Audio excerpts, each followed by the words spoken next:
अस्सलाम वालेकुम students, welcome back to genius coaching centre.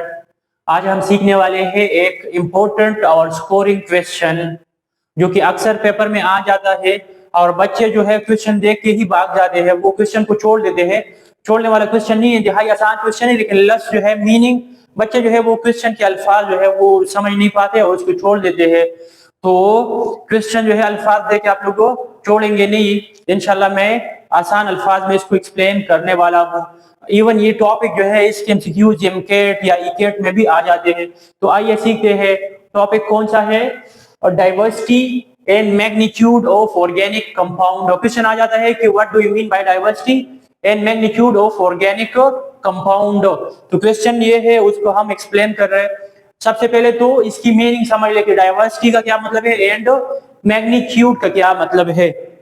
What is magnitude of organic compound, what is diversity of organic compound. इसी तरह why carbon form million of organic compound, ये हम सीखने वाले हैं एंड उस हिसाब से जो है हम तैयार करेंगे। तो सबसे पहले diversity mean difference in structure properties है। डाइवर्सिटी का मतलब है वेरिएशन, चेंज। क्या मतलब इसका? चेंज। अब वो चेंज प्रॉपर्टीज में हो सकता है, वो डिफरेंस जो है वो फंक्शन में हो सकता है, वो डिफरेंस स्ट्रक्चर में हो सकता है। और इसके अलावा मैग्नीट्यूड का क्या मतलब है? अमाउंट या क्वांटिटी। तो ये कि आप लोग जो है what do you mean bye difference and मतलब इतने मिलियंस ऑफ ऑर्गेनिक कंपाउंड क्यों एग्जिस्ट करते हैं नेचर में, मिलियन ऑफ ऑर्गेनिक कंपाउंड क्यों है, हम जो है इसका रीजन देने जा रहे हैं। तो आइए कि मतलब इतने ह्यूज क्वांटिटी में, ह्यूज अमाउंट या ह्यूज क्वांटिटी में और different type of organic compound क्यों मौजूद है, हम इसका रीजन सीखने जा रहे हैं। We have more than 20 million, 20 million से भी ज्यादा ऑर्गेनिक कंपाउंड हमारे पास मौजूद है। सिंगल कार्बन मतलब पीरियोडिक टेबल में टोटल 118 एलिमेंट्स है, उसमें से नेचुरल, आर्टिफिशियल। तो सिंगल कार्बन को निकालकर कार्बन के मोर देन 20 मिलियन कंपाउंड है, सिंगल कार्बन के इतने सारे कंपाउंड है, और बाकी जो 117 एलिमेंट्स है उनके कंपाउंड को मिलाकर वो कार्बन के कंपाउंड से कम है। ऐसा क्यों है? ऐसा क्यों है? इसके अलावा कि single carbon has compound more than all other elements. Carbon के सिर्फ कार्बन के एलिमेंट हो वो बाकी 117 एलिमेंट के कंपाउंड से ज्यादा है। तो उसका पहला रीजन क्या है? कैटिनेशन है। दूसरा रीजन है आइसोमेरिज्म है। तीसरा रीजन है कार्बन कोवेलेंट बॉन्ड है, और इसी तरह मल्टीपल बॉन्डिंग। ये सारे इसके रीजन है जो हम इसको वन बाय वन सीखेंगे। पहला रीजन क्या है? कैटिनेशन। कैटिनेशन को डिफाइन कैसे करेंगे? Ability of carbon to form bond with other carbon and hence form chain ring and branch structure. ऐसे लिख सकते हैं कि self linking ability of carbon is called catenation. Self linking ability of carbon is called catenation. या यहां लिखा हुआ है कि कार्बन की ability to form bond with other carbon, और उसके रिजल्ट में बन जाए क्या? रिंग, वो स्ट्रेट चेन बना ले, वो ब्रांचेस बना ले, या वो जो है एक रिंग बना ले। तो इसको क्या हम कहते हैं? हम कैटिनेशन कहते हैं। फॉर एग्जांपल स्ट्रेट चेन का हम एग्जांपल लेते हैं, कार्बन कार्बन कार्बन कार्बन, ऐसे कार्बन आया। अब यही 5 कार्बन होंगे, लेकिन इसको मैं दूसरे फॉर्म में भी कर सकता हूं कन्वर्ट, ऐसे carbon carbon carbon carbon carbon. अब इसको, इस कार्बन को यहां पे लगा ले, या इस कार्बन को आप लोग यहां पे लगा ले, तो अब 5 कार्बन यहां पे भी है, यहां पे भी 5 कार्बन, स्ट्रक्चर चेंज हो गया। अब यही 5 कार्बन आप लोग इसका ऐसे बना ले, रिंग बना ले, कार्बन कार्बन कार्बन आया, और इसने कार्बन यहाँ पे अटैच हुआ, कार्बन यहाँ अटैच हुआ। अब अगर मैं इस कार्बन को यहाँ अटैच कर लूं तो भी डिफरेंट स्ट्रक्चर। अगर मैं रिंग में 4 कार्बन इंक्लूड कर लूं, 5 को बाहर निकाल लूं, या 5 कार्बन का मैं रिंग बना लूं, तो अब 5 कार्बन का सिर्फ 5 कार्बन वाला हमने कंपाउंड ले लिया, और इसके इतने सारे हमने स्ट्रक्चर बना लिए। तो इसको क्या कहते हैं? कैटिनेशन कहते हैं, self linking ability of carbon.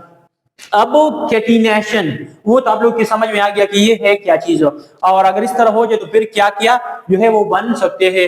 अब अगर 6 कार्बन वाला लेंगे तो वो और भी उसके काफी सारे स्ट्रक्चर बन सकते हैं, 7 कार्बन वाला लेंगे तो उसके और भी ज्यादा बनते हैं। तो ये इसको कैटिनेशन कहते हैं। अब कैटिनेशन के लिए क्राइटेरिया या कंडीशन, मतलब कैटिनेशन के लिए शर्त या इसके लिए शराइत क्या है? तो सबसे पहला शर्त इसके लिए क्या है? वैलेंसी, मतलब कि जो एलिमेंट वैलेंसी शो करेगा, कैटिनेशन शो करेगा, उसके लिए कम से कम उसकी मतलब वो कम से कम वो 2 बॉन्ड बनाएंगे, कम से कम 3 बॉन्ड 4 बॉन्ड, लेकिन कम से कम कितने 2 बॉन्ड जो है वो बनाएंगे। अगर 2 से कम बनाएंगे तो वो एलिमेंट कैटिनेशन शो नहीं कर सकता। फॉर एग्जांपल कार्बन को अगर हम देखेंगे, कार्बन को तो 1 2 3 4 इसने बॉन्ड बनाए हैं, तो ये कार्बन कैटिनेशन शो कर सकता है क्योंकि उसकी वैलेंसी मैंने सिर्फ लफ्ज मेंशन किया है। आप लोग लिखेंगे कि एलिमेंट जो कैटिनेशन शो करेगा must has valency greater than 3, greater than 1, valency must be greater than 1, मतलब 2 बॉन्ड बनाएंगे, 3 बनाएंगे, 4 बनाएंगे, अगर 1 बना रहे तो वो कैटिनेशन को शो नहीं करेंगे। पहला क्राइटेरिया है। दूसरा क्राइटेरिया या शर्त ये है कि self link bond must be stronger. वही सेल्फ मतलब कार्बन का, अगर कार्बन को कैटिनेशन शो करना चाहे तो कार्बन का कार्बन के साथ बॉन्ड मस्ट बी स्ट्रॉन्गर।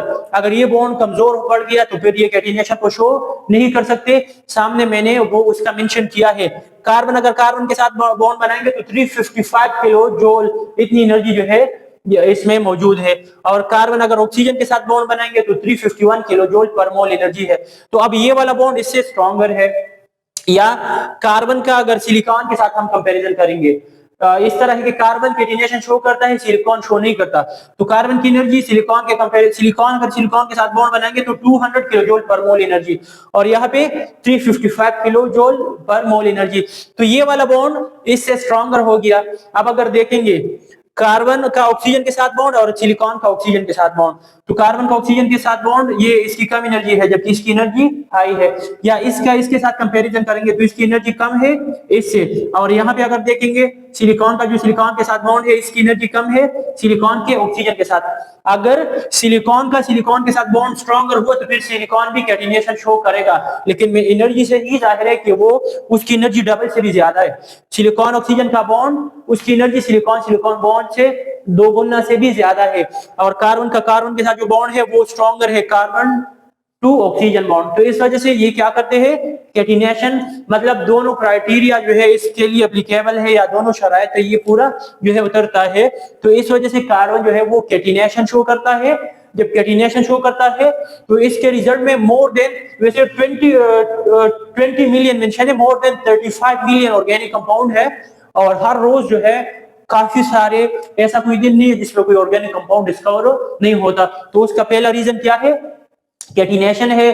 दूसरा रीजन जो है इसका क्या है, कार्बन कोवेलेंट बॉन्ड।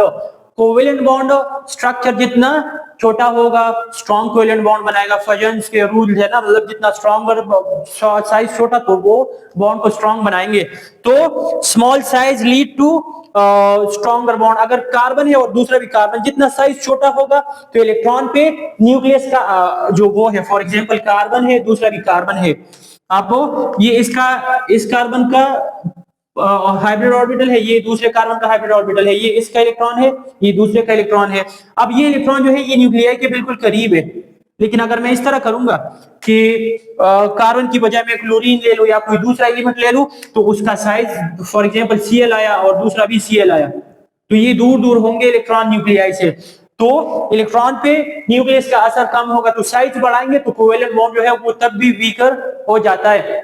तो कार्बन के छोटे साइज की वजह से वो स्ट्रॉन्गर बॉन्ड बना लेते हैं। जब स्ट्रॉन्ग बॉन्ड बनाएंगे तो फिर क्या होगा, मिलियन ऑफ ऑर्गेनिक कंपाउंड का एक रीजन फिर ये भी बन जाता है। टेट्रावेलेंट, तो कार्बन क्या है, टेट्रावेलेंट है, मतलब टेट्रा मतलब 4, इस कार्बन ने 1 2 3 और 4 बॉन्ड बनाए हैं, तो कार्बन एक तो टेट्रावेलेंट है, दूसरा ये कि इसका साइज छोटा है, और ये कार्बन जो है अपने कार्बन के साथ स्ट्रॉन्ग बॉन्ड बना लेता है। जब स्ट्रॉन्ग बॉन्ड बना लेता है, इसके अलावा कार्बन जो है ऑक्सीजन, दूसरे कार्बन के साथ नाइट्रोजन, सल्फर, हेलोजन या मेटल के साथ, ये उनके साथ भी बॉन्ड बना सकते हैं। जब बना सकते हैं तो एक रीजन ये भी है किस चीज के लिए, डाइवर्सिटी एंड मैग्नीट्यूड, मतलब मिलियन ऑफ ऑर्गेनिक कंपाउंड के लिए एक रीजन कार्बन कोवेलेंट बॉन्ड भी है, मिलियन। और एक ये कि कार्बन अल्कोहल बनाते हैं, कार्बन कार्बोक्सिलिक एसिड बनाते हैं, फिनोल बनाते हैं, इसी तरह एल्डिहाइड कीटोन में कार्बन है, ग्लूकोज जो है एल्डिहाइड हो गया ना, तो वो, इसके अलावा अमाइंस और अल्काइल हैलाइड, ये सारे तो मुख्तलिफ फंक्शनल ग्रुप के साथ, मुख्तलिफ एलिमेंट के साथ ये बॉन्ड बनाते हैं। जब बनाते हैं तो वो भी एक रीजन है किस चीज के लिए, मिलियंस ऑफ ऑर्गेनिक कंपाउंड्स के लिए। Another reason for existence of wide variety of organic compound is isomerism. Isomerism जो है ये क्या है, ये एक फिनोमिना है। क्या है? फिनोमिना। पहले लेक्चर में बता चुका हूँ कि फिनोमिना अक्सर लोग जो है सिर्फ ये लफ्ज सुनते हैं, इसका मतलब उनको नहीं पता। तो फिनोमिना जो है हर यूजुअल बिहेवियर, हर अनयूजुअल एक्टिविटी को हम क्या कहते हैं, फिनोमिना कहते हैं। जिस तरह एलोट्रोपी है, जिस तरह वो है एलोट्रोपी, मतलब हर एलिमेंट जो है वो एलोट्रोपी को शो नहीं करते, तो वो भी मतलब 118 एलिमेंट्स में से कुछ एलिमेंट है जो अनयूजुअल बिहेवियर शो करते हैं, जो वो डिफरेंट फॉर्म में एग्जिस्ट करते हैं, तो उसको हम एलोट्रोपी कहते हैं। इसी तरह आइसोमेरिज्म भी एक अनयूजुअल, मतलब यूजुअल की तरह नहीं है। एग्जांपल मैंने दिया था कि जो वो है ग्रहण है सूरज का या चांद का, वो एक अनयूजुअल बिहेवियर या फिनोमिना या एक्टिविटी है। तो आइसोमेरिज्म भी क्या है, एक फिनोमिना है। Phenomena is unusual behaviour. Phenomena shown by isomer is called isomerism. Simple सी बात, बच्चे यहाँ पे आके हो जाते हैं कंफ्यूज। आइसोमेरिज्म क्या है? एक ऐसा फिनोमिना है जिनको कौन शो करते हैं, आइसोमर शो करते हैं। The phenomena shown by isomer is called isomerism. आप लोग डिफिनीशन यही लिख ले, फिर इसके बाद आप लोगों ने लिखना है कि आइसोमर है क्या, आइसोमर क्या है। तो आइसोमर जो है ये ऐसे मॉलिक्यूल्स है, ऐसे कंपाउंड्स है, ऐसे सब्सटेंसेस है जिनका मॉलिक्यूलर फॉर्मूला सेम हो लेकिन उसका स्ट्रक्चर डिफरेंट हो, या वो 3 डायमेंशनल स्पेस में उनका अरेंजमेंट जो है वो डिफरेंट हो। ऐसे कंपाउंड जिनका मॉलिक्यूलर फॉर्मूला सेम हो लेकिन 3 डायमेंशनल स्पेस में उनका अरेंजमेंट सेम नहीं हो, डिफरेंट हो, या उसका स्ट्रक्चर डिफरेंट हो, तो इसको हम आइसोमर्स कहते हैं। Those compound which have same molecular formula but different arrangement in the space or different structure are called, उसको आइसोमर्स कहते हैं। सिंपल सी बात, एग्जांपल में दे रहा हूँ, डिटेल में मैं समझा रहा हूँ। या अगर ये वाला डिफिनेशन याद नहीं कर सकते तो सिंपल 3-4 अल्फाज और मोस्ट ऑथेंटिक डिफिनेशन याद कर ले कि different molecules with same molecular formula. ऐसे मुख्तलिफ मॉलिक्यूल जिनका मॉलिक्यूलर फॉर्मूला सेम आ जाए तो उसको हम आइसोमर्स कहते हैं। और फिर ये जो फिनोमिना शो करते हैं तो उसको आइसोमेरिज्म कहते हैं। अब ये जो आइसोमेरिज्म है ना, ये रिस्पॉन्सिबल फॉर मैग्नीट्यूड। ये किस चीज के लिए रिस्पॉन्सिबल है कि आइसोमेरिज्म की वजह से मिलियंस ऑफ ऑर्गेनिक कंपाउंड्स बनते हैं। तो ये भी रिस्पॉन्सिबल फैक्टर है किस चीज के लिए, डाइवर्सिटी एंड मैग्नीट्यूड के लिए। और number of isomer change with increasing number of carbon. अगर हम नंबर ऑफ कार्बन बढ़ाएंगे तो उसके नंबर ऑफ आइसोमर भी उस हिसाब से बढ़ते रहते हैं, कांस्टेंट नहीं रहते। फॉर एग्जांपल अल्केन का मैं बता दूंगा, जो पहले 3 मेंबर है उसका सिर्फ एक ही स्ट्रक्चर है, मीथेन, ईथेन, प्रोपेन, सिर्फ एक ही स्ट्रक्चर है, दूसरा स्ट्रक्चर उसका हम नहीं बना सकते। फिर ब्यूटेन के 2 स्ट्रक्चर है, एक है नॉर्मल चेन में इन ब्यूटेन और दूसरा ये कि 1 2 3 कार्बन और चौथे कार्बन को यहाँ पे अरेंज कर ले, जिसको हम आइसो ब्यूटेन कहते हैं। फिर पेंटेन के 5 आइसोमर है, एन पेंटेन, आइसोपेंटेन और न्यू पेंटेन। इस तरह देखिए 1 2 3 4 5 कार्बन है, इसको हम एन पेंटेन कहते हैं, एन पेंटेन। अब अगर इस तरह मैं कर लूं कि ये वाला कार्बन जो है ऐसे कार्बन कार्बन कार्बन कार्बन और एक कार्बन यहाँ पे आया, अब वही 5 कार्बन है लेकिन क्या है, अरेंजमेंट स्ट्रेट चेन में नहीं है। इसको ये सेकंड लास्ट कार्बन है तो इसको हम क्या कहते हैं, आइसो पेंटेन कहते हैं। जब इस तरह कर ले कि ये वाला कार्बन भी इस साइड पे अटैच कर ले, इस तरह सी सी सी सी और सी, वही 5 कार्बन लेकिन अरेंजमेंट डिफरेंट हो गया। अब इसको क्या कहते हैं, न्यू पेंटेन कहते हैं। तो एक ही स्ट्रक्चर, 3 का मॉलिक्यूलर फॉर्मूला सेम है लेकिन वो जो है वो उनके अरेंजमेंट जो है वो क्या है, या स्ट्रक्चर डिफरेंट है, तो ये एक दूसरे के आइसोमर्स है। तो मैं बता रहा हूँ 5 कार्बन हो, पेंटेन हो तो उसके 3 आइसोमर पॉसिबल है, वो मैंने बता दिए। हेक्सेन हो तो उसके 5 पॉसिबल है, हेप्टेन हो तो 9 पॉसिबल है। तो ये फिर अक्सर इम्केट वगैरह पे पूछ भी लेते हैं मॉलिक्यूल, या गिवन होगा कि हाउ मेनी आइसोमर, हेप्टेन के कितने आइसोमर है, या इस तरह से क्यों पूछ लेते हैं। फिर तो वो इंशाल्लाह फिर डिटेल में पढ़ेंगे भी। आइसोमेरिज्म इंतहाई इंटरेस्टिंग टॉपिक है, डिटेल में पढ़ेंगे। इसके 1-2 एग्जांपल कर लेते हैं।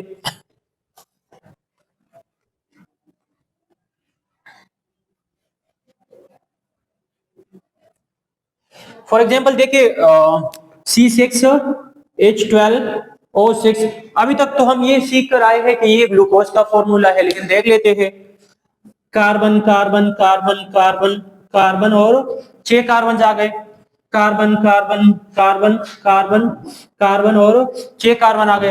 अब अगर ये ऐसे हाइड्रोजन और ये एल्डिहाइड है और इस तरह अगर हम करेंगे, पहले की बजाय दूसरे कार्बन के साथ हम अटैच करेंगे तो अब ये कीटोन बना। तो अब 6 कार्बन इसमें भी है, 6 कार्बन जिसमें भी है, आया हाइड्रोक्सिल ग्रुप, और यहाँ पे कार्बन नंबर 2 कार्बन नंबर 3 इस साइड पे हाइड्रोक्सिल ग्रुप आया, हाइड्रोजन आया, हाइड्रोक्सिल आया, हाइड्रोजन आया और हाइड्रोक्सिल आया, हाइड्रोक्सिल आया, हाइड्रोक्सिल आया, hydrogen hydrogen hydrogen hydrogen hydroxyl hydrogen और हाइड्रोजन। अब 12 हाइड्रोजन इसमें भी है, 6 कार्बन है और 6 ऑक्सीजन है। तो फ्रक्टोज का फॉर्मूला है यहाँ पे हाइड्रोक्सिल हाइड्रोक्सिल हाइड्रोक्सिल और बाकी जो है हाइड्रोजन, आप लोग क्या कर ले, कंप्लीट कर ले। अब दोनों का अगर आप लोग देखेंगे तो ये इनका मॉलिक्यूलर फॉर्मूला है, लेकिन स्ट्रक्चर दोनों के सेम है, दोनों के फंक्शनल ग्रुप भी सेम नहीं है, डिफरेंट है। तो अब ये क्या है, ये एक दूसरे के आइसोमर्स है और ये जो फिनोमिना शो करते हैं उसको हम आइसोमेरिज्म कहते हैं। तो आइसोमेरिज्म जो है ये एक और रिस्पॉन्सिबल फैक्टर है किस चीज के लिए, मिलियन ऑफ ऑर्गेनिक कंपाउंड्स के लिए, या जो है different variety of functional group या उनके डिफरेंट प्रॉपर्टीज के लिए आइसोमेरिज्म तीसरा रिस्पॉन्सिबल फैक्टर है। चौथा फैक्टर हमारे पास है मल्टीपल बॉन्डिंग। मल्टीपल बॉन्डिंग का मतलब है कि कार्बन जो है ये डबल बॉन्ड बनाते हैं या ट्रिपल बॉन्ड भी बना लेते हैं। ये हमें पता है कि कार्बन 4 बॉन्ड्स बना सकते हैं, कितने, 4। अगर इसके लिए 4 एटम अवेलेबल है तो ये सिंगल सिंगल बॉन्ड बना लेंगे। अगर 3 अवेलेबल है तो फिर क्या कर लेंगे, एक 2 के साथ सिंगल सिंगल बना के तीसरे के साथ डबल बॉन्ड बना लेते हैं, तो ये मल्टीपल बॉन्ड हो गया। अगर इस तरह है कि सिर्फ 2 एटम्स अवेलेबल है तो एक के साथ ट्रिपल बॉन्ड बना के दूसरे के साथ सिंगल बना लेता है। तो ये जो है ये एक और रिस्पॉन्सिबल फैक्टर है किस चीज के लिए, डाइवर्सिटी एंड मैग्नीट्यूड के लिए। मतलब कि अगर कार्बन अपने टेट्रावेलेंसी, मतलब वो 4 बॉन्ड तो बनाएंगे हर हाल में। अगर 4 एटम मौजूद है तो सिंगल बॉन्ड बना लेंगे, 3 मौजूद है तो डबल बना लेंगे, और अगर इस तरह है कि 2 मौजूद है तो फिर जो है एक ट्रिपल एक सिंगल बना लेंगे या 2 डबल बॉन्ड बना लेंगे। तो कार्बन अपने वैलेंसी सेटिस्फाई करने के लिए डबल या ट्रिपल बॉन्ड भी बना लेते हैं। इस डबल या ट्रिपल बॉन्ड को हम मल्टीपल बॉन्ड कहते हैं। We know that carbon is tetravalent, वो हमें पता है कि ये कार्बन टेट्रावेलेंट है। क्या है, टेट्रावेलेंट है। In order to meet tetravalency, अपने टेट्रावेलेंसी को पूरा करने के लिए क्या करते हैं, it will form double bond भी बना सकते हैं या ट्रिपल बॉन्ड भी बना सकते हैं। फॉर एग्जांपल इथीन में कार्बन ने बनाया है डबल बॉन्ड, इथाइन में कार्बन ने ट्रिपल बॉन्ड बनाया है। तो ये क्या कर सकता है, मुख्तलिफ मतलब डबल या ट्रिपल बॉन्ड बनाकर ये मुख्तलिफ फॉर्म में एग्जिस्ट कर सकता है। Multiple bondage is also responsible for existence of millions of organic compound. Million of organic compound के लिए एक रिस्पॉन्सिबल फैक्टर कार्बन की मल्टीपल बॉन्डिंग भी है। और कंक्लूजन, इसका नतीजा क्या है, पूरे टॉपिक का जो है शॉर्ट समरी जिस पर आप लोग लिखते हैं, तो फैक्टर रिस्पॉन्सिबल फॉर डाइवर्सिटी मतलब कि डिफरेंट फंक्शनल ग्रुप के लिए या डिफरेंट प्रॉपर्टीज के लिए रिस्पॉन्सिबल फैक्टर जो है and magnitude millions of organic compound is, पहला फैक्टर कैटिनेशन था, दूसरा फैक्टर कौन सा था कि कार्बन कोवेलेंट बॉन्ड बना लेते हैं स्ट्रॉन्ग, तीसरा फैक्टर आइसोमेरिज्म था, और चौथा फैक्टर हमारे पास हो कार्बन मल्टीपल बॉन्डिंग आया। तो ये सारे फैक्टर जो है ये रिस्पॉन्सिबल है in different varieties and millions of organic compounds के लिए।